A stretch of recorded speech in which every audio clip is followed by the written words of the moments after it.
Bueno, libro de Éxodo. Hoy vamos a continuar con el capítulo 19, así que vamos a abrir nuestras Biblias en Éxodo, capítulo 19. Bueno, pues por fin llegamos a esta porción tan importante de todo el libro, casi a la mitad, ya vamos al 50% de lo que es este libro casi. Ya pasamos esta porción larga de la salida, de las plagas, de las manifestaciones de Dios por medio de la naturaleza, fenómenos sobrenaturales que Dios empleó para manifestar que era el único Dios verdadero. Y bueno, todo esto ¿con qué propósito?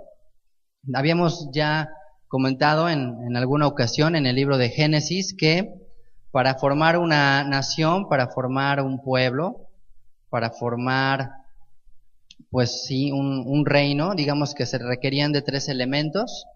Uno de ellos era personas que fueran gobernadas, ¿no? Si hay un rey, pues tiene que haber súbditos, por decirlo así. Tiene que haber un territorio, tiene que haber un espacio geográfico, tiene que haber un lugar de tierra en donde esos lugares, esas personas vivan, y tiene que haber una constitución por el cual se deben de regir todos los ciudadanos. Bueno, esos 3 elementos son los que Dios fue formando. ¿Qué hizo primero? Pues tomó un hombre llamado Abraham, le dio una de las promesas más increíbles y maravillosas, porque él era un hombre anciano, no tenía ningún hijo, su esposa era estéril, también siendo ya muy grande, y dijo que de su descendencia formaría multitud de pueblos. Abraham creyó esto, su fe le fue contada por justicia, y ahí empieza una aventura de fe impresionante a través de los lomos de Abraham, que a su vez fue pasando, digamos que la estafeta de esta promesa y de esta bendición a sus descendientes, Isaac y Jacob. Jacob forma las 12 tribus, las cuales entran a Egipto, y Egipto es el lugar que Dios utiliza para que ellos se multipliquen, para que ellos empiecen a reproducirse, ahora sí que como, pues no como conejos, sino más bien como israelitas, como hebreos, y empieza la multiplicación, y llegamos a la cuenta de aproximadamente de los que salieron, alrededor de 3 millones nos dijeron aquí, ¿verdad? Más o menos fue lo que estimamos, 3 millones de personas. Entonces bueno, Dios tiene la tierra, Dios tiene las personas, Dios ya tenía destinada una tierra, ya la tenía en mente, sabía qué lugar iba a ser, ellos también sabrían qué lugar era, y sabían que tenían que llegar ahí. Faltaba la parte intermedia entre la tierra y las personas, que era la constitución. Entonces, la Torá, las leyes que Dios determina para su pueblo, son la constitución política del reino de Dios. Y la palabra Torá, que se traduce como ley, la interpretación o la traducción más exacta de esta palabra viene siendo instrucción o educación. Así que el deseo de Dios era instruirles y educarnos, darnos una educación conforme a lo que Él quiere para nuestras vidas, como un padre que educa a su hijo. De la misma manera, el Eterno quería educar a sus hijos. Bueno, ¿y por qué necesitaban ser educados? 400 años en Egipto, ¿ustedes creen qué costumbres tomarían, ¿no? ¿Qué mañas agarrarían? Uno de los preceptos que más les advirtió Dios es que no se fueran, por ejemplo, hacia la idolatría. ¿Por qué? Porque Egipto estaba plagado de ídolos, plagado de dioses, o lo que ellos llamaban dioses. Entonces estaban contaminados en prácticamente todos los sentidos. Y la Torá, la instrucción de Dios, una vez que ya los salvó, era simplemente para enseñarles cómo vivir. El anhelo de Dios es que vivamos conforme a su voluntad, una vez que ya nos salvó. Entonces el primer paso es la salvación, y lo que sigue es saber cómo vivir siendo salvos. Y no solo era esto la Torá para Israel, no solo es esto, ya lo habíamos comentado en la fiesta de Shavuot. La Torá, la ley de Dios, es el pacto, es el contrato matrimonial que Dios le da a su pueblo. Es ese documento que garantiza que hay un pacto entre Dios e Israel. Entonces, todos los pactos que Dios ha hecho, los ha hecho con el pueblo de Israel. Para ellos es una garantía, es como un certificado que pueden enseñar a las naciones y decir, yo tengo un pacto con Dios, y yo estoy casado legalmente con Dios. Entonces la Torá es el pacto matrimonial, en hebreo se le llama la ketubá, y es importante que todos entendamos esta parte, porque lo que va a acontecer en el capítulo 19 es un símil, es un paralelismo de lo que será una boda, de lo que es una boda. Y Cada juicio que Dios manda hacia los egipcios, hacia los dioses egipcios, es como ir eliminando un poquito la competencia.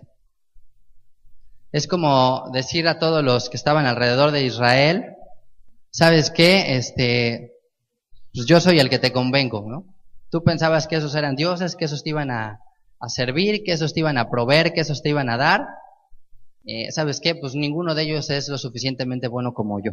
Así que si lo vemos así, como que Dios dice también una de las definiciones que Él mismo se da, dice, yo soy tu Dios fuerte y celoso. ¿Recuerdan? Entonces Él es celoso y dice, con que pienses que hay otros mejores que yo, pues ahora vamos sobre ellos. Vamos a juzgarlos. Y empezó a convertir el agua del río Nilo en sangre, empezó a mandarles ranas, empezó a mandarles piojos, empezó a juzgar todos los dioses, hasta que llegó al último, que era este cordero, este becerro que se adoraba en Egipto, y dijo, bueno, a ver, todo aquel que esté comprometido y que esté seguro, que esté dispuesto a sacrificar a su Dios. Ahora le mata a aquel que consideras que es tu mejor prospecto, ya, olvídate de él y camina conmigo. Y en ese caminar, Dios fue mostrándole que Él iba a ser su proveedor. Dijo, yo te voy a respaldar, yo te voy a dar de comer, yo te voy a dar de beber, no te va a faltar nada, es más, vienen contra ti y yo te voy a proteger. Yo voy a estar cuidando tus espaldas, yo voy a cuidar tu retaguardia. Y todavía viene un momento muy fuerte, ¿se acuerdan? En el capítulo 17, cuando justamente viene un ataque, ahora sí, muy fuerte de parte de Amalek contra Israel, y Dios es el que lo salva. Bueno, a través de Yehoshua y a través de Moshe, Dios lo salva, y todo esto es para decirle a Israel, yo soy el hombre que te convengo. Yo soy aquel amo con el que te conviene estar.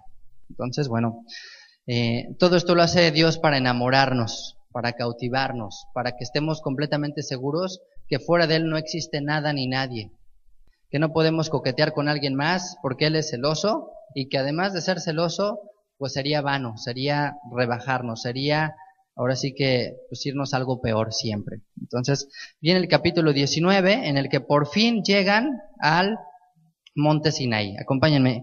Éxodo 19 verso 1 dice así.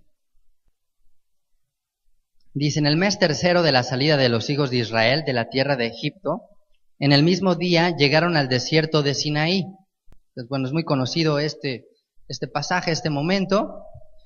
Sinaí se encuentra en lo que hoy vendría siendo Arabia, en la península de Arabia. Y dice, en el mes tercero, no quiere decir que llevaban 3 meses, sino al tercer mes. Y llegan en este momento al desierto de Sinaí. Verso 2.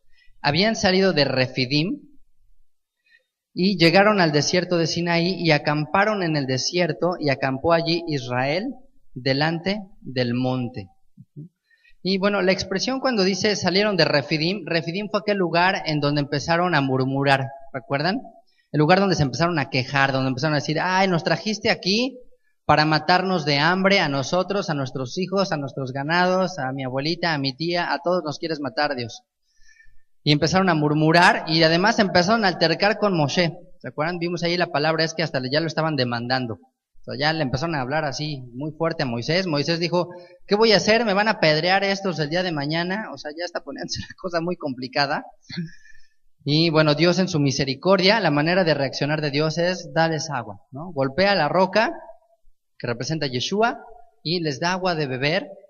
Y bueno, pues son saciados, después son rescatados de mano de Dios. Y Refidim es el lugar que significa en el acróstico, sus manos se debilitaron. Entonces Refidim es un lugar de apatía, un lugar de quejarse, un lugar de rebelión. Y salen de ese lugar, salen de esa actitud y llegan al desierto de Sinaí. Dice, acampó allí Israel delante del monte. Esta expresión lo que implica es que eran como uno solo, que la Torá iba a traer unidad al pueblo. Y yo es lo que considero, que si hay algo en lo que podamos estar de acuerdo unos y otros, al menos es en la Torá. Porque, bueno, siempre va a haber diferencias, maneras diferentes de pensar, de creer, de ver las cosas, pero al menos la Torá, en lo que está escrito, es lo que debería ser suficiente para unirnos. Eso debería ser lo básico. Y bueno, es increíble que existen, pues creo que alrededor de 8,000 denominaciones en el cristianismo, Dices, ¿cómo es posible que de un libro que tiene pues no es un libro grande, pero bueno, es un número limitado de páginas, no nos podamos poner de acuerdo? O sea, ¿por qué hay tantísimas diferencias? Es increíble, pero la esencia de la Torá, la esencia del judaísmo en sí es buscar la unidad. Por ejemplo, en el libro de rezos llamado Sidur, casi todos los rezos están dichos de forma plural. Se dice, Señor, perdónanos, Señor, escúchanos, Señor, clamamos a ti, escucha nuestras oraciones, te agradecemos, te bendecimos, te veneramos, te adoramos. Aunque seas tú solito, tú tienes que hacerlo de forma plural, porque tú estás pensando que eres parte de un pueblo. No puedes orar por ti nada más. Es tan diferente la manera de orar en la cultura hebrea a la manera de orar en la cultura occidental, ¿no? Lo primero, nuestras oraciones empezamos por yo, por mí mismo, y después yo, y luego yo, y al final yo, ¿no? Ya el más benigno después se acuerda de alguien y dice, bueno, también te pido por ahí, por los que andan medio en aflicción. Pero en el judaísmo no es así. Entonces observen un libro de rezos judíos y van a dar cuenta que casi todo es buscando la unidad del pueblo. Entonces Israel está acampando aquí, delante del monte, como un solo hombre, como una sola persona. Y dice el verso 3, y Moshe subió a Dios, y el Eterno lo llamó desde el monte diciendo, así dirás a la casa de Jacob, y anunciarás a los hijos de Israel. Esto es algo importante. Se considera que esta frase, la casa de Jacob, en el hebreo, implica más bien a las mujeres. Así dirás a las mujeres de Israel, a la casa de Jacob. Es una referencia femenina. Dice, y anunciarás a los hijos de Israel, refiriéndose a los varones. Bueno, algunos se preguntan aquí, ¿por qué diría Dios primero a las mujeres? ¿Por qué se enfocaría primero a las mujeres? ¿Ustedes por qué creen? Porque primero las damas, ¿no? Dicen. Las mujeres dicen, pues porque somos más listas.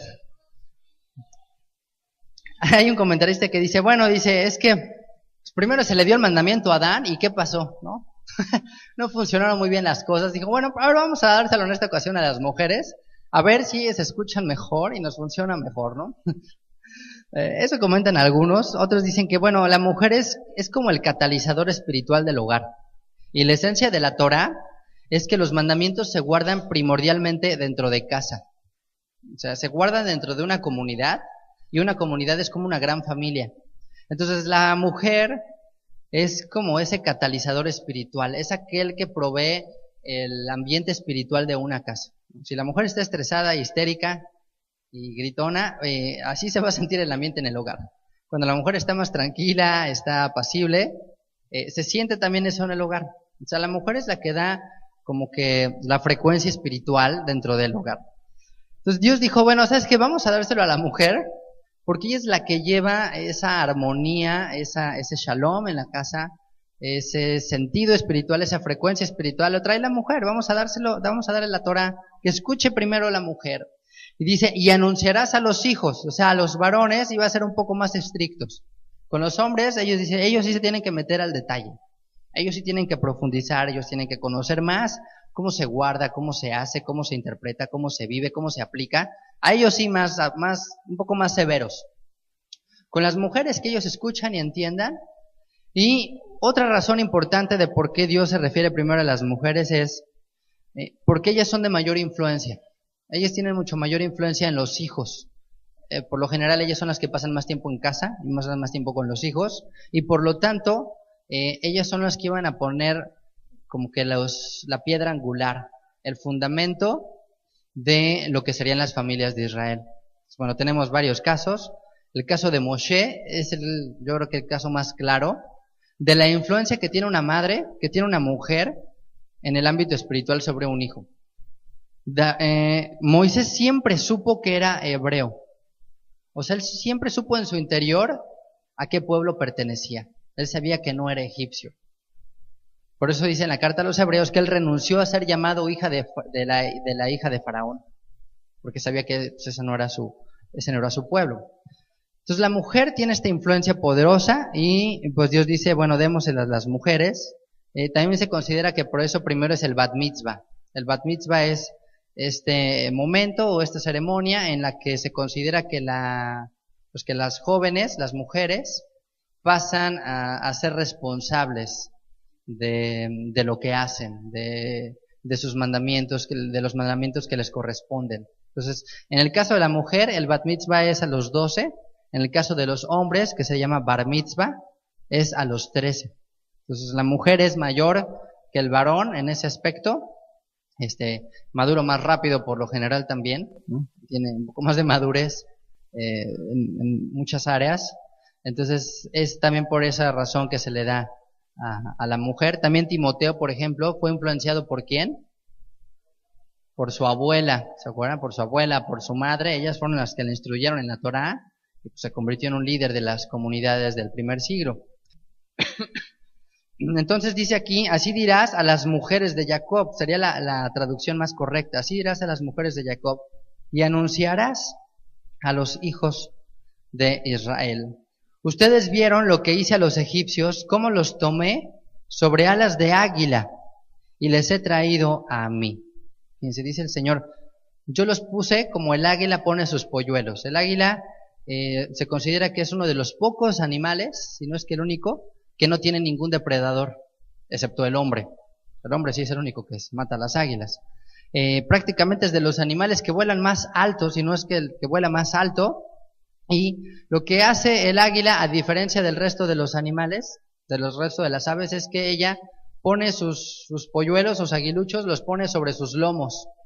Yo no sé cómo se agarran ahí, pero pues ahí se los lleva arriba, con el propósito de protegerlos, sabiendo que no va a haber ningún otra ave que los pueda atacar, que el único que los podría atacar es el hombre desde abajo, y dice, bueno, prefiero que me den a mí, yo recibir el impacto de las flechas o de las balas, con tal de preservarlos a ellos.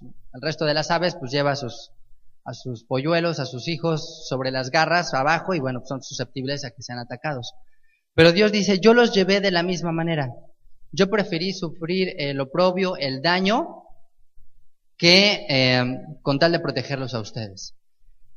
Y esto habla también, porque el águila es un ave muy rápida, habla del cambio tan drástico y tan rápido que tuvieron los hijos de Israel. O sea, meses atrás estaban todavía viviendo en total esclavitud, en una situación horrible. Y unas cuantas semanas, unos cuantos meses más adelante, donde estaban ya a punto de recibir el pacto de Dios. Un pacto de amor, un pacto de fidelidad. Vieron milagros, vieron prodigios que no se habían visto en generaciones. Y Dios dice, yo los traje de esta manera. ¿Qué quiere decir? Esto es la salvación. La salvación de Dios es por gracia. La salvación de Dios es algo que tenemos que tomar en cuenta, de cómo nos trajo el Señor aquí. Y si te das cuenta, fue así. Fue como el águila toma a sus hijos y nos protege. Dice aquí en el verso 5, dice, ahora pues, si dieres oído a mi voz y guardares mi pacto, vosotros seréis mi especial tesoro sobre todos los pueblos, porque mía es toda la tierra. Entonces dice, si dieres oído a mi voz, si guardares mi pacto, guardar mi pacto es la que tú va. Entonces, bueno, recordemos que en las bodas, como se hacían en tiempos de la Biblia, y todavía de una manera similar en Israel, las bodas se realizan en dos partes, ¿se acuerdan? Hay dos fases dentro de una boda, que es la primera fase que representa el compromiso, el llamado desposorio.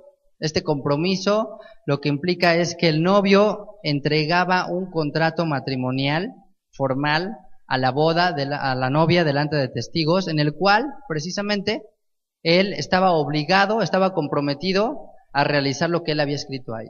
Entonces, bueno, se han encontrado documentos de ketubot del primer siglo. Entonces, tomando esas, se han hecho las que se hacen en la actualidad.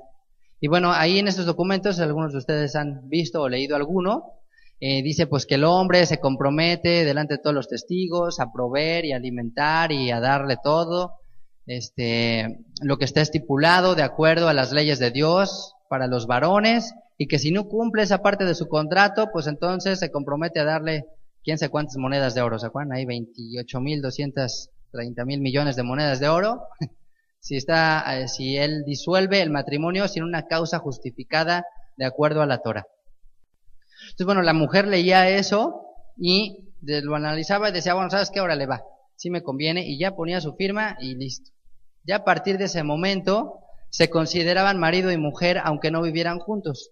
¿Qué era lo que sucedía después? El varón se iba alrededor de un año a preparar morada para la novia y el papá del novio era el que determinaba cuándo estaba listo para que fuera por la esposa. Él iba por ella generalmente de noche, acompañado de sus amigos, escuchaba el sonido del shofar, de sorpresa, no se le avisaba cuándo llegaba, llegaban por ella, se la llevaban y en ese momento empezaba la ceremonia que se hacía bajo la jupá, se recitaban 7 bendiciones, se bebía de una copa, se rompía la copa y a partir de ese momento ya eran marido y mujer formalmente, se iban a vivir juntos y bueno, pues ya se consumaba el matrimonio. Dios está diciéndoles aquí, ustedes van a ser para mí ese especial tesoro. Vas a ser mi única esposa, mi única mujer. Yo voy a ser para ti aquel proveedor, aquel que te dé todo. Y si no cumplo este pacto, pues que me pase a mí lo peor. Es el pacto que hizo Dios con Abraham. Dios y Abraham hicieron un pacto así, como hacían los padres de familia. Cuando comprometían a los hijos siendo pequeños, degollaban 2 animales, derramaban la sangre, así hacían un camino de sangre, un sangrerío ahí impresionante, se quitaban el calzado, caminaban por la sangre y se decían uno al otro, si yo no cumplo mi parte del pacto, si yo no doy mi hijo para tu hija, o yo no doy mi hija para tu hijo, entonces que me pase lo que le está pasando a estos animales. ¿Se acuerdan que en el momento que iba a pasar Abraham, qué hizo Abraham? Le entró un sueño como ustedes comprenderán, y entonces ya no pasó Abraham, y nada más vio que pasaba una llama así como que una antorcha ahí que humeaba y que había como fuego, y entonces pues Dios está diciendo, bueno, si tú no pasas, yo paso por ti. Si yo no cumplo que me pase esto, pero si tú no cumples, yo también pago por ti. Y eso es lo maravilloso de la gracia de nuestro Dios, que aunque nosotros fallamos a ese pacto, el Señor pagó por nosotros. Amén. Y este pacto maravilloso que hace Dios, este pacto de amor, dice, ustedes me serán mi especial tesoro sobre todos los pueblos, porque mía es toda la tierra. O sea, Dios te ve a ti de una manera especial a todas las personas. ¿Y cómo puedes comprobar que tú eres especial a todos? Hay una manera muy simple, y es que no hay nadie igual que tú, ni aunque sean gemelos. Ni aunque sean gemelos, son iguales. Entonces no hay nadie que sea igual a ti. Dios te hizo y rompió el molde. Dijo, ya, hasta aquí, no hay ninguno como los que yo quiero ser así. Ni uno más. Eso significa que tú eres especial, que tú eres único. No eres producción en serie, ¿no? No hay una máquina de, pues así de Lisets o de Yayos, así, y les van haciendo y les haciendo. No, no hay uno por cada generación de esos. Es uno para toda la eternidad, para toda la vida, para todo el mundo. O sea, aunque viajaras en el tiempo, no te vas a encontrar a nadie igual que tú. Aunque viajaras al futuro, tampoco va a haber nadie igual que tú. Es imposible. Es más, aún los animales que se han clonado, físicamente tampoco son iguales, ¿sabían? No son iguales. Genéticamente tienen características iguales, pero ya cuando se ha metido más en la investigación se dan cuenta que no son idénticos. Ni siquiera un clon es idéntico a otro. Son diferentes también. Entonces, en esto podemos comprobar lo que Dios dice, ustedes van a ser mi especial tesoro. Tú eres lo más valioso para Dios. Se considera que aquel que salva un alma, que salva una vida, salva el mundo entero. Porque se dice que Dios hizo el universo tan solo para una sola persona. Que si tú solo quedaras en el mundo, Dios aún así hubiera enviado a su Hijo. Que si solo existieras tú, nada más, Dios habría hecho todo el universo exactamente como lo hizo. Aunque nada más fueras el único habitante. ¿No te parece eso maravilloso? Dice el verso 6, vosotros me seréis un reino de sacerdotes y gente santa. Estas son las palabras que dirás a los hijos de Israel. Dice, ustedes van a ser un reino de sacerdotes. Los sacerdotes, pues sí era gente especial, era gente escogida. Más adelante los llama de la tribu de Leví. Y era gente con un llamado y una vocación de servir a otros. Eso significa sacerdote. Sacerdote es aquel que iba a estar dispuesto a servir a los demás. Entonces, más allá de sentirnos, sí especiales, pero de sentirnos superiores, tenemos que también ser conscientes que hay una responsabilidad. El sacerdote tenía una responsabilidad, que era enseñar Torah, prestar su oído para la Torah y enseñar Torah a otros. Ellos eran los intermediarios entre Dios y el pueblo. Entonces el plan de Dios es que Israel fuera el sacerdote, los sacerdotes de toda la humanidad. A lo mejor tú no lo sabes, pero tú eres sacerdote de acuerdo al plan de Dios. Porque también dicen Hebreos que somos la congregación de los primogénitos. Y de acuerdo al plan original, los primogénitos eran los sacerdotes de Dios. Entonces, bueno, si somos primogénitos, por lo tanto somos sacerdotes. Y dice aquí, serán un reino de sacerdotes y gente santa. Me gustaría que fuéramos a la primera carta de Pedro, porque Pedro cita este pasaje en el capítulo 2. Y este pasaje, bueno, yo creo que todos lo hemos leído, aquellos que estén familiarizados con la Biblia. A las cartas de Pedro se les llama las cartas también universales. Y vean lo que dice en capítulo 2, verso 9. Dice aquí, ustedes son linaje escogido, real sacerdocio, nación santa, Kol Kadosh. Dice, pueblo adquirido por Dios para que anuncien las virtudes de aquel que les llamó de las tinieblas a su luz admirable. Ustedes que en otro tiempo no eran pueblo, pero que ahora son pueblo de Dios, que en otro tiempo no habíais alcanzado misericordia, pero ahora han alcanzado misericordia. Entonces, bueno, en la interpretación cristiana se toma este pasaje como que, bueno, ya ven, somos sacerdotes, Dios nos ha llamado a ser una gente santa. Pero este pasaje que toma Pedro simplemente es una referencia al libro de Éxodo, a la Torah. Entonces Pedro le está escribiendo ¿a quién? A Israel. A Israel que se dispersó entre las naciones, que se hizo gentil y que hoy les está diciendo, tú eres esa nación santa, linaje escogido, real sacerdocio. Y acompáñenme a Malaquías capítulo 2. Para descubrir cuál es la vocación de Israel. Malaquías es el último libro del Tanaj, capítulo 2. Y bueno, si tú te consideras sacerdote de tu hogar, este pasaje es para ti. Dice, porque los labios del sacerdote han de guardar la sabiduría, y de su boca el pueblo buscará la Torah, porque mensajero es del Señor de los ejércitos. Los labios del sacerdote han de guardar la sabiduría, y de su boca el pueblo buscará la Torah, porque es un mensajero. Eres mensajero del Eterno. Esta es la vocación de Israel. Y cuando me refiero a vocación es prácticamente para lo que tú naciste. ¿Cuántos de aquí pueden decir que están haciendo lo que más les gusta hacer? Así honestamente, que diga, ¿sabes qué? La verdad es que sí hago pues lo que me encanta, o sea, hago lo que me gusta, o sea, lo que hago me satisface, me siento bien, me llena, es algo con lo que encuentro un propósito cuando lo hago. Bueno, quizás te has olvidado de esta vocación que Dios te dio. A lo mejor por eso no te sientes pleno. Si no levantaste tu mano, quizás es porque no estás haciendo la vocación a la que Dios te llamó. Y la vocación a la que Dios te llamó, independientemente de la actividad por la que venga tu sustento, es la de ser un sacerdote para el resto de las naciones. Ajá. Entonces, en el momento en que tú prestas oído y en el que tú te dedicas a impartir y compartir la Torah, vas a empezar a hacer lo que Dios te llamó a hacer.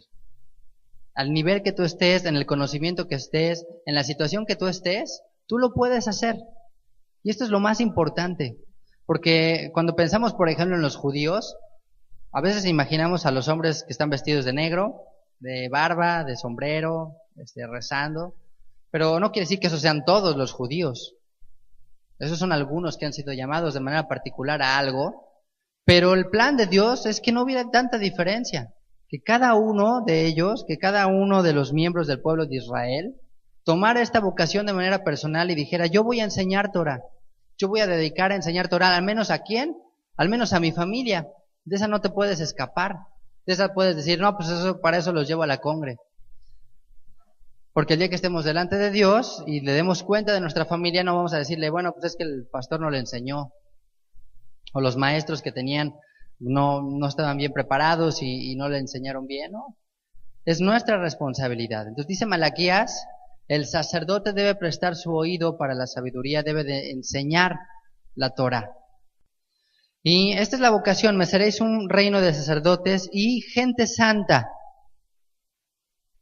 Santa sabemos que significa apartado. Y últimamente he estado reflexionando un poco en este término, sobre lo que es lo santo, sobre cómo lograr esta santificación. Sabemos que la Torah, los mandamientos dados por Dios, es lo que nos ayudan a santificarnos. Pero creo yo que me empieza a quedar más claro que el plan de Dios de lo que es la santificación es bastante diferente a lo que a veces, sobre todo en el judaísmo moderno, se tiene por santificación. O sea, vamos a ver por qué, vamos a llegar a ese punto de cómo lograr la santificación. Entonces dice aquí que si somos un pueblo llamado a ser un reino de sacerdotes y de gente santa, pues es necesario entender qué es la santificación, qué es la santidad, si no, no lo vas a poder lograr. Dice ahí mismo, estas son las palabras que dirás a los hijos de Israel. Pues bueno, estas son las palabras, como diciendo, ni más ni menos. Pues hazle saber al pueblo de Israel que tiene un llamado a ser sacerdotes, a ser mi especial tesoro, a ser para mí lo más preciado de toda la tierra. Pero hay una cláusula ahí. Dice, si dieron oído a mi voz y guardares mi pacto. Por eso en la Ketubá la mujer tenía que leer bien, porque si firmaba, quiere decir que estaba dispuesto a cumplir lo que allí estaba escrito. Así que mujeres, espero que hayan leído bien las que tengan su Ketubá, o las que hayan leído lo que está escrito ahí en el juzgado, ahí en el acta, porque te comprometes a eso. Entonces ya no hay de que, híjole, ¿sabes qué? Ya no. O sea, la mujer no podía divorciar al hombre, salvo por causas excepcionales, pero tenía que poner mucha atención en lo que firmaba, porque tenía que estar dispuesto a cumplir también ella esa parte. Y dice el verso 7, entonces vino Moshe y llamó a los ancianos del pueblo y expuso en presencia de ellos todas estas palabras que el Eterno le había mandado. Pues va Moshe y les platica y ¿saben qué? Dios me dijo esto, ¿cómo ven? Piénsenlo, órenlo. Y dice el verso 8, y todo el pueblo respondió a una y dijeron, todo lo que el Señor ha dicho, haremos. Que en hebreo se le llama Naseh Benishma, dijo el pueblo. Todo el pueblo respondió a una y dijeron, todo lo que el Señor ha dicho, haremos. Naseh Benishma es una frase que significa haremos y oiremos. Aquí está traducido de forma incorrecta, porque más bien lo que implica primero es voy a hacer y después voy a escuchar, y eso es la actitud correcta. Eso es lo que Dios quería escuchar del pueblo y eso es lo que Dios quiere escuchar de ti y de mí. Que antes de saber de qué se trata el pacto, ¿qué dijo Israel? Va, yo le entro con todo, no me importa, no necesito saber más, no necesito conocer más cómo es el Señor, con lo que sé de Él es suficiente para mí, con lo que he visto, con lo que Él me ha manifestado es suficiente para firmar, para poner ahí mi sello y decir, adelante, con todo con el Señor. Yo también creo que en parte a veces así es el amor a Dios y el amor a la palabra, el amor, de hecho, unos a otros. Simplemente es una cuestión de actitud y de compromiso, de quererlo hacer. Algunas personas a mí como que me criticaban un poco de cuando yo le pedí matrimonio a mi esposa. Teníamos pues, prácticamente 2 semanas de conocernos así bien. Y bueno, yo mismo después lo pensé y dije, ay Dios mío, ¿ahora qué hice? ¿No? Pero ya después lo reflexionaba y decía, bueno, ¿qué es lo que necesito saber de una persona? O sea, ¿qué tanto puedes conocer a alguien en 2 semanas? Aunque ya nos conocíamos de vista y todo. Yo solo quería estar seguro de algo. Y no digo que sigan esa regla, ¿no? Pero yo solo quería saber algo y era que ella amaba a Dios. O sea, que ella había nacido de nuevo y que amaba a Dios de todo su corazón y con toda su alma y con toda su mente y con todas sus fuerzas. Entonces dije, bueno, si ella hace eso, si ella tiene eso en su corazón, si ella está dispuesto a eso, pues ya para mí ya es suficiente. O sea, ya lo demás, pues bueno, pues ya será cosa de irlo puliendo en el camino, ya será cosa de irlo trabajando y ya será cosa de que Dios también trabaje en su corazón. Pero para mí eso era lo suficiente. Entonces aquí el pueblo creo que tiene una actitud tan sana y tan correcta de decir, pues quién sabe qué dice, pero venga de ahí. O sea, yo estoy dispuesto. Dice un chiste que Dios intentó dar ese pacto a otras naciones, a otros pueblos. Entonces fue con los filisteos y les dijo, ¿quieres la Torá? Quiero hacer un pacto eterno contigo. Y los filisteos dijeron, ¿qué dice? Dice, bueno, dice, no matarás. Y dijeron, no matarás, no, entonces no. Y fue con los cananeos y les dijo, ¿quieres mi pacto? ¿Quieres ser especial para mí? Quiero ser tu Dios. Dijo, ¿qué dice? ¿Qué dice el pacto? Y dijo, bueno, pues no fornicarás, no cometerás adulterio. Y dijo, no, entonces no. Y así fue pueblo tras pueblo y cada uno fue preguntando qué decía y encontró algo que no le gustaba ahí, algún detalle y dijo, no, mejor no. Cuando llegó con Israel, ¿qué preguntó Israel? Pues, ¿cuánto cuesta? ¿No? Dijo, nada, es gratis. Y que le dijo, bueno, dame 2. No dijo eso, dijo, Naseh ben Ishma, dijeron, haremos y oiremos. Entonces, esto es fe. Esto es una fe activa, esto no es, a ver, convénceme y vamos a ver si ahora sí. Aquí Israel es decir, ¿sabes qué? Yo lo voy a hacer. Hay un dicho que dice, tú pon la acción y Dios va a poner la emoción. Tú primero estás dispuesto a guardar los mandamientos, aunque no los comprendas del todo, y Dios ya después va dándote el entendimiento, Dios después va a poner las ganas de hacerlo, la pasión por hacerlo, el amor por hacerlo. El amor viene después, y bueno, los que ya tienen varios años de casados saben que así es. Que te casas enamorado y con mariposas en el estómago, pero el verdadero amor ya viene hasta después de las adversidades, ya viene después de las pruebas, eso ya es amor. Entonces aquí Israel y Dios están enamorados unos del otro. Israel está cautivado por lo que vio de Dios, por las maravillas que hizo, porque abrió el mar, porque los destruyó a Faraón, porque les proveyó, dijo, wow, esto es lo máximo, sí, lo que sea, yo lo firmo. Después falló, pero Dios sabía que habría de fallar y Dios los perdonó. Y ese es el amor entonces, ahí se convierte en amor, cuando viene perdón, cuando vienen las fallas y entonces viene la restauración. Eso es perdón. Cuando Israel estuvo dispuesto a arrepentirse, cuando estuvieron dispuestos a dejar muchas cosas atrás. Entonces, eso es amor. Y pues eso es lo que creo que Dios nos dice hoy que hagamos, que estemos dispuestos a tomar esa actitud. Haremos y oiremos. Y bueno, ¿esto cómo lo aplicamos hoy? A veces Dios nos hace llamados. Dios te dice, oye, ¿por qué no sirves en esta área? O ¿por qué no te atreves a usar tzitzis? ¿Por qué no pones mezuzá? ¿Por qué no guardas kosher? ¿Por qué no buscas guardar Shabbat? ¿No? ¿Por qué no empezamos puntuales el Shabbat? Dice, bueno, lo voy a hacer, lo voy a intentar, me voy a esforzar, voy a hacerlo. Ya después voy a entenderlo más a detalle, ya después voy a entender por qué quiere Dios que lo haga. Eso es lo que Dios quiere, esa es la actitud que Dios quiere que tengamos. Y dice, Moshe refirió al Señor las palabras del pueblo, verso 9. Dice, entonces el Señor dijo a Moshe, he aquí yo vengo a ti en una nube espesa, para que el pueblo oiga mientras yo hablo contigo, y también para que te crean para siempre, ¿no? En esa nube se considera que era la Shekinah era como esa nube que se manifestaba en el propiciatorio, pues era una especie como de neblina, como de una nube especial, y ahí se escuchaba la voz de Dios. Entonces dice, yo voy a venir a ti en una nube. Dice, para que el pueblo escuche mientras yo hablo contigo.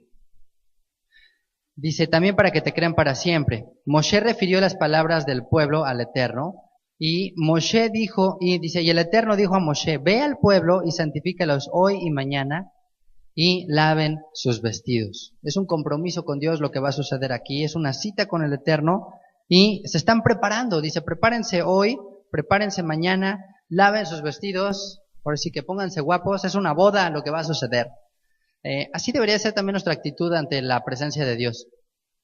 Al menos en Shabbat, ¿no? Deberíamos de tomar una actitud no solo de recato, de temor, de reverencia, sino también un poco de santificarnos, y la santificación también implica en cómo nos vemos, cómo nos sentimos, ¿no? El pueblo estuvo dispuesto aquí, dice, a lavar sus vestidos, a bañarse estando en el desierto, a prepararse física y mentalmente.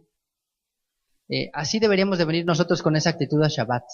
Ellos van a recibir la Torah. Cada semana nosotros tenemos la oportunidad de recibir una porción de la Torah.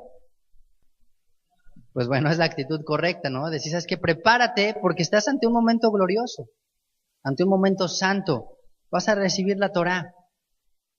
Dice el verso 11, estén preparados para el día tercero, porque al tercer día el Eterno descenderá a ojos de todo el pueblo sobre el monte Sinaí, y señalarás término al pueblo en derredor, diciendo, guardaos, no subáis al monte, ni toquéis sus límites, cualquiera que tocar el monte, de seguro morirá. No lo tocará mano, porque será apedreado o aseteado, sea animal o sea hombre, no vivirá. Cuando suene largamente el shofar, subirán al monte. Descendió Moshe del monte al pueblo, y santificó al pueblo, y lavaron sus vestidos. Y dijo al pueblo, estad preparados para el día tercero, no toquéis mujer. ¿Qué está llamando Dios aquí? Santifícate, prepárate, ten una actitud de reverencia y una actitud también de temor. Y Dios pone límites. Dios dice, ¿sabes qué? Está bien que estemos juntos, está bien que nos estemos preparando para nuestro encuentro, para nuestra boda, pero ¿sabes qué? No traspases estos límites. Y eso es una enseñanza también para aquellos que todavía no están casados. Que dice, ¿sabes qué? Ponle límites a la emoción, pon límites a la pasión, pon límites a lo que es santo. El matrimonio es algo santo, entonces no traspases los límites antes de tiempo. Les dice, ¿sabes qué? Tienes que saber esperar. Todo tiene su tiempo, todo tiene su hora y todo tiene su momento. Entonces Dios dijo, ¿sabes qué? En algún momento estaremos juntos, pero en este momento no traspases estos límites, porque cualquiera que se acercara, ¡pumba!, le va a ser aseteado. Esa debería ser la actitud correcta. Hoy en día el mundo promueve todo lo contrario. Dice, primero pruébalo, primero experiméntalo, y ya después, ahora sí ya viene más bien no viene nada, porque ya probaste todo antes. Entonces la actitud correcta es de temor y de reverencia, de que sabes que si traspasas el límite te cuesta la vida. Entonces Dios pone límites también, porque Dios nos conoce y Dios sabe que somos dados a ir más allá, a sobrepasar, a tener curiosidad, a querer conocer, y Dios dice, ¿sabes qué? No. Ten un sentido de dominio propio, contrólate. Los límites son sanos. Hoy el mundo promueve todo lo contrario. Y dice que se escucharía el shofar iba a ser la señal para poder entonces subir. Moshe le dijo, estad preparados para el tercer día, no toquéis mujer. Y bueno, dice, ¿por qué no toquéis mujer? Hablando también ya en general aquí para todos los hombres, porque se considera que la semilla del hombre es el semen. Y hay un texto en la Torá que dice que el semen es inmundo. ¿Por qué es inmundo? Porque la semilla que produce el hombre ya trae pecado, ¿no? Es como si siembras un arbolito con una semilla que ya sabes que da fruto malo, que ya da fruto, pues fruto echado a perder, fruto no sano. Entonces la semilla del hombre es inmunda, es insana. Aunque veas a tu hijo precioso y maravilloso, nacemos con pecado. Por eso desde chiquito dices, oye, ¿cómo es posible que todavía ni camina y ya sabe pellizcar y ya sabe hacer sus berrinchotes y ya sabe ser corajudo y envidioso? ¿Por qué? Porque ya lo trae de herencia. Dice, sí, dice, se parece al papá. No, pues se parece al papá y al abuelo y al bisabuelo y a todos los que han nacido de simiente de hombre. ¿Por qué? Porque la semilla del hombre ya se corrompió. Entonces Dios dice, no toquéis mujer, porque es algo inmundo en ese momento. Santifícate, apártate en ese momento. Entonces Pablo también habla en 1 Corintios 7 de ciertos momentos en que el hombre y la mujer se deben de apartar para enfocarse en lo santo, en la oración. Eso puede ser sano también. Y otro comentario que leí, que bueno, más bien alguien me lo dijo una mujer, dice que el semen, el espermatozoide en la mujer dura 3 días, dura 72 horas. Una vez que muere dura 72 horas. Entonces, por lo tanto, eso representa un muerto. Entonces, ¿se acuerdan que todo aquel que tocara cadáver no podía entrar al templo? Tenía que santificarse. Entonces, por eso dice, ¿sabes qué? Absténganse 3 días, porque es lo que va a durar un muerto dentro de la mujer. Por eso se considera que cuando la mujer está en su periodo, es inmunda, pero no inmunda por el hecho de que nadie la vea, nadie se le toque, sino es inmunda ritualmente. No podía, en el tiempo del templo, no podía acercarse, no podía participar del altar o de las cosas sagradas, mientras estuviera en ese momento. Ya después había una purificación y ya no había ningún problema para eso. Entonces, Dios dice aquí, no toquéis mujer, concéntrate, enfócate, no estés ahí pensando en otras cosas para recibir la Torá. Es el momento más especial. Y bueno, pues si estamos hablando de una alegoría de una boda, pues es obvio aquí que el hombre pues, no debe tocar mujer antes de casarse, ¿no? Entonces es que santifícate. Cuando dice en Apocalipsis que Dios va a sellar a ciertos hombres, dice que esos 144,000, dice, no se contaminaron con mujeres. O sea, se mantuvieron puros, se mantuvieron santos. Y José, el hijo de Jacob, se considera como un tzadik, como un hombre justo de todos los patriarcas, porque él fue capaz de santificar su vida, de mantenerse apartado, de no rebasar los límites que le correspondían. Y dice el verso 16, aconteció que al tercer día, cuando vino la mañana, vinieron truenos y relámpagos.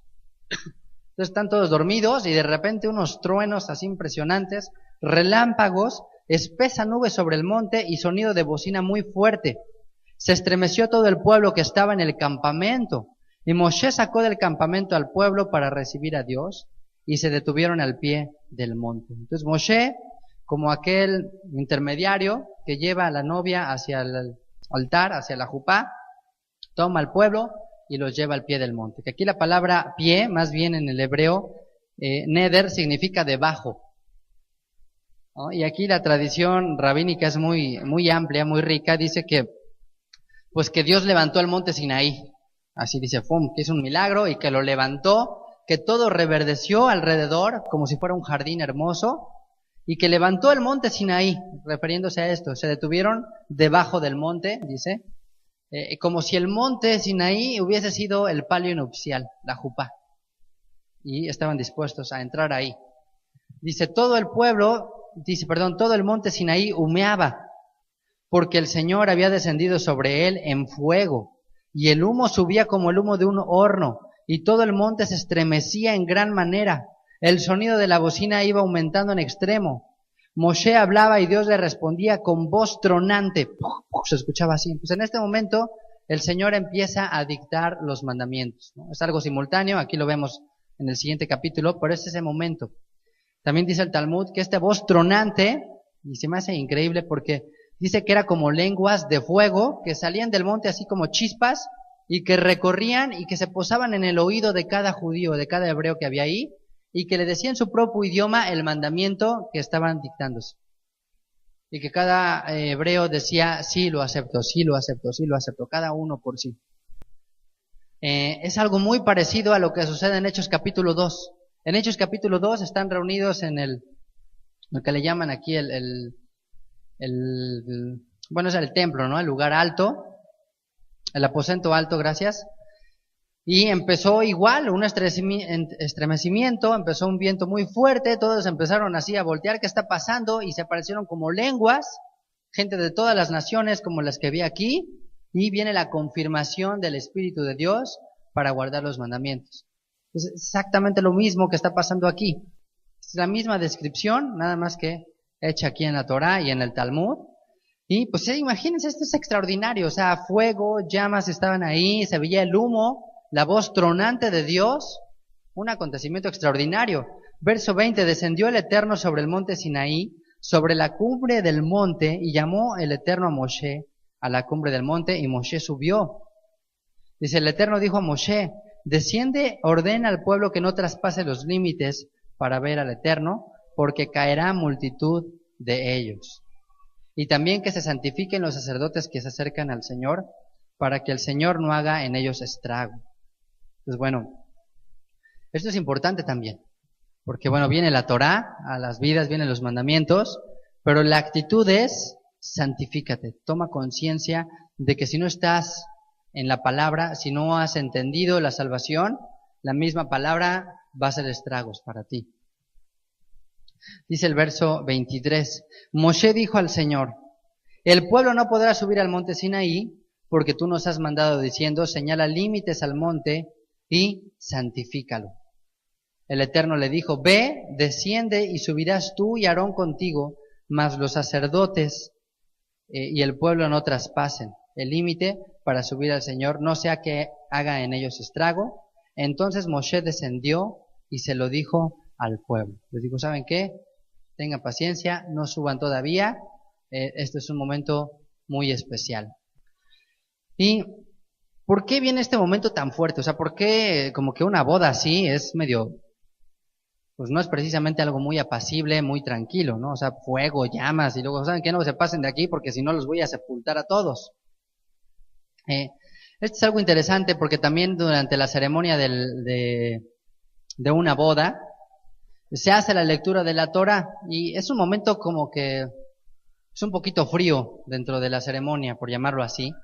Pues porque empiezas a leer ahí las cláusulas y de que te comprometes y que si no haces, pues entonces vas a pagar y así como que rompe la esfera de amor. Y algunos dicen, bueno, ¿por qué tener que decir estas cosas en la boda? O sea, ¿por qué tener que hablar de estos términos como de, bueno, y si nos divorciamos y si me divorcio, entonces que me sea quitada hasta la camisa que llevo puesta y mis terrenos y mis cosas? O sea, como que ¿por qué hablar de esas cosas feas en un momento tan especial? Hay un dicho que dice que se hacen las cosas o por amor o por temor. El deseo y el anhelo de Dios es que nosotros le obedezcamos por amor a Él, porque Él ya hizo todo para conquistar nuestro corazón. Pero que aún su amor es tan grande y su sabiduría es tan grande para con nosotros, que Él sabe que si no lo hacemos por amor, lo vamos a hacer por temor a Él. Así que Dios los está poniendo en una situación en la que dice, ¿sabes qué? Cuando sube el monte, dice, ¿aceptas mi pacto? Y ellos voltearon y dijeron, no, pues si no lo acepto, te sepulto aquí. Entonces escoge, o sea, o lo aceptas por la buena o lo aceptas por la mala. O te mueres aquí, te entierro aquí en el monte Sinaí y ahí se quedan todos. ¿Ustedes qué hubieran dicho? No, pues ¿sabes qué? Pues sí, no, es así, claro que sí, por supuesto que sí. Te doy, tienes todo mi amor de ahora en adelante. Y yo recuerdo que Toño contaba precisamente referente a esta idea, ¿no? Un ejemplo que dice, imagínate que te llegue el recibo telefónico y te dice ahí la empresa esta Telmex, te dice, ¿sabes qué? Pague por amor, ¿no? Dice, ¿sabes qué? Te llegan 800 pesos o lo que todas las llamadas que hiciste y dice, fecha de pago, no, pues pague por amor cuando quiera. Y dice, ¡ay, qué increíble, qué amoroso es este hombre Carlos Slim! Mira, yo creo que ya se convirtió, algo pasó. Pague por amor, qué buena onda. Bueno, pues por amor pagamos, órale, va. Para testimonio, yo voy y pago, ¿no? Y llegas, pagas. Y al siguiente mes llega el mismo recibo, pague por amor nada más. Dices, bueno, pues órale, pues vamos a pagar, pero híjole, me descontaron un poco acá y estoy medio apretado, bueno, damos la mitad. Y así ya el tercer mes dices, pues es que la verdad es que, pues con este dinero puedo hacer otras cosas, pues yo creo que la próxima está bien, ¿no? Él va a entender, ¿no? Nos amamos, no hay problema. Y no lo pagas, y al siguiente mes no lo pagas, y todos empiezan a hacer lo mismo. Pues ¿qué va a pasar? Pues que va a quebrar y que se va a acabar eso y se quedó todo el mundo sin teléfono. Entonces, si los recibos vinieran así de pague por amor, ¿cuánta gente pagaría? No, entonces ¿qué dice? ¿Paga o te corto? Se acabó, o sea, no, es que no me alcanzó porque tuve que pagar la leche. Pues ¿sabes qué? A mí qué me importa tu leche? O sea, tú me pagas a mí. O sea, o quieres el teléfono, lo pagas, y si no, te lo corto y se acabó. Así es, así son casi todas las cosas. Porque si no, no funcionan. Porque si no, no van a perdurar. Porque si no, uno mismo es el que se hace daño. Porque pues, ¿quién no quiere tener teléfono? ¿No? O sea, todos queremos tenerlo. Por eso solo funciona cuando pagas. Entonces, el amor a veces así es. Y la relación con Dios a veces así es. El matrimonio a veces así es. La relación con los hijos así a veces tiene que ser. Le dices, oye, ¿sabes qué? Te amo, por favor, obedéceme, recoge tus juguetes o recoge tu recámara. Ah, sí, papi, sí. Me amas, ¿verdad? Sí, te amo. Órale, recoge, le vale gorro. ¿Tú sabes qué? O recoges o te doy una variza ahorita aquí y vas a ver cómo... no, pues claro que sí, pero de volada lo recoge. Entonces, a veces así tiene que ser Dios con nosotros. ¿Sabes qué? Mira, yo te doy estos estatutos, yo te doy estos mandamientos. ¿Para qué? Para tu bien, porque te amo. Esto es lo bueno para ti. Escoge la vida y no la muerte. Escoge el amor y no la vara.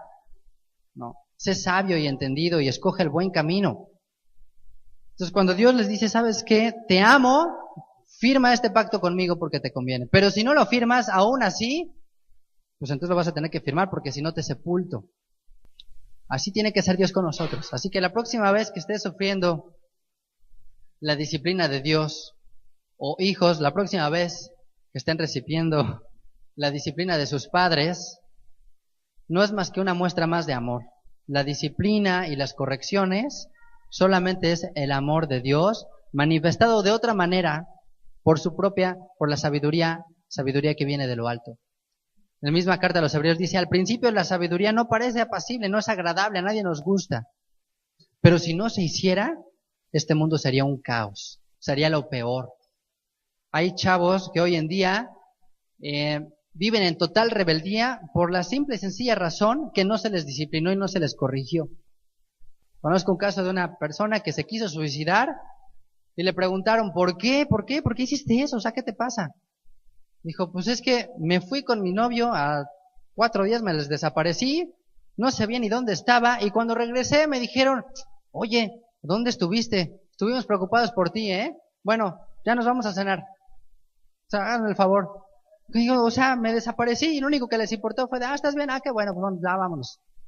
¿Es que no me aman? O sea, ¿que no les importo? La disciplina, el castigo, las correcciones son muestras de amor también. Y Dios a veces tiene que usarlas. Dios dice, ¿sabes qué? Con tal de que guardes el mandamiento, con tal de que te mantengas cerca de mí, te voy a tener que corregir. Voy a tener que sacar ahora sí que la vara para que un día reacciones. Así que vamos a dejar aquí hasta aquí el capítulo 19. La próxima semana vamos a entrar a uno de los capítulos más importantes de toda la Biblia, lo que se conoce como los 10 mandamientos o las 10 declaraciones. Ahí. Y bueno, pues aquí sí vamos a tomarnos algunas semanas para estudiarlos, porque considero que si nosotros logramos entender los 10 mandamientos, pues yo creo que ya estamos, pues no sé si del otro lado, les podría decir, pero prácticamente vamos a tener la esencia de toda la Biblia, de toda la Torah. Si tienes hijos, yo creo que una de las metas más grandes en tu vida es si ellos logran vivir y entender los 10 mandamientos. ¿Por qué? Porque los 10 mandamientos es como la sustancia activa de las medicinas. Te tomas eso y eso es todo.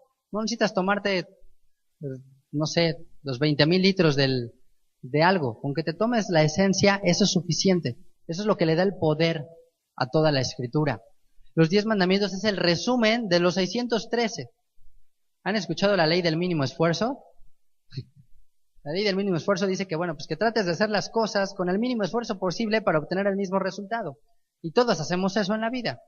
Todos tratamos de tomar el camino más corto para llegar aquí. Si tienes carro, pues te vienes en carro en lugar de caminando, ¿no? Porque es más fácil, más cómodo. Todos tratamos de hacer eso. Bueno, los 10 mandamientos es buscar hacer lo mínimo tratando de obtener el mismo resultado. Todos los mandamientos, el resto de los 603 mandamientos están comprendidos aquí, en los 10 mandamientos.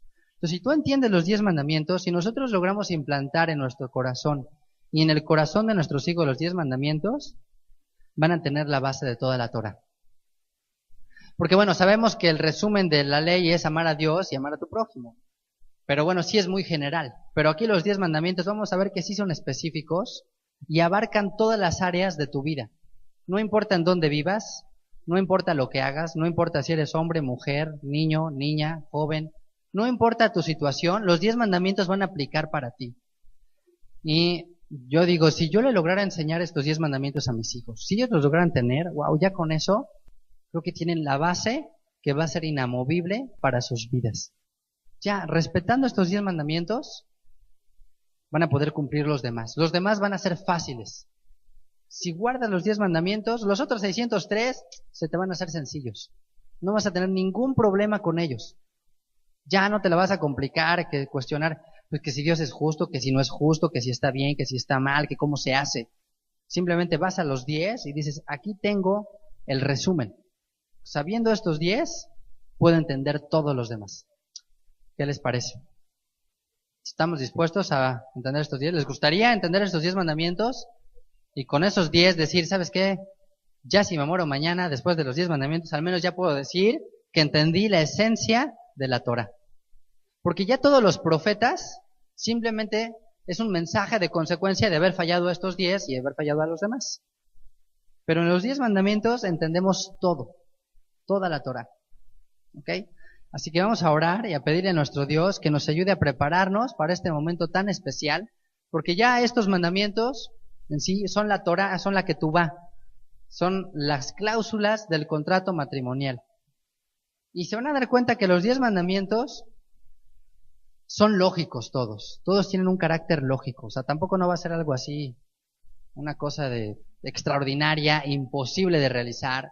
Los 10 mandamientos forman parte de la esencia de la cultura de Israel y prácticamente yo te puedo decir que no hay un ser humano que esté en contra de estos 10 mandamientos. O sea, si nos pusiéramos de acuerdo en los 10 mandamientos en todas las naciones, sería un mundo totalmente diferente. Y es más, te dejo un ejercicio de imaginación, una tarea, que es, imagínate, lee los 10 mandamientos en esta semana, una y otra vez. Solamente imagínate cómo sería el mundo, cómo sería este país, si solo se respetaran los 10 mandamientos. Nada más, o sea, ya olvídate pues, de las fiestas y de Rosh Hodesh o sea, ya olvídate de los detalles de la comida kosher. Solo piensa en los 10 mandamientos. ¿Cómo sería nuestra vida si se guardaran los 10 mandamientos? Si todas las personas tuvieran estos 10 mandamientos en su corazón, sería algo extraordinario.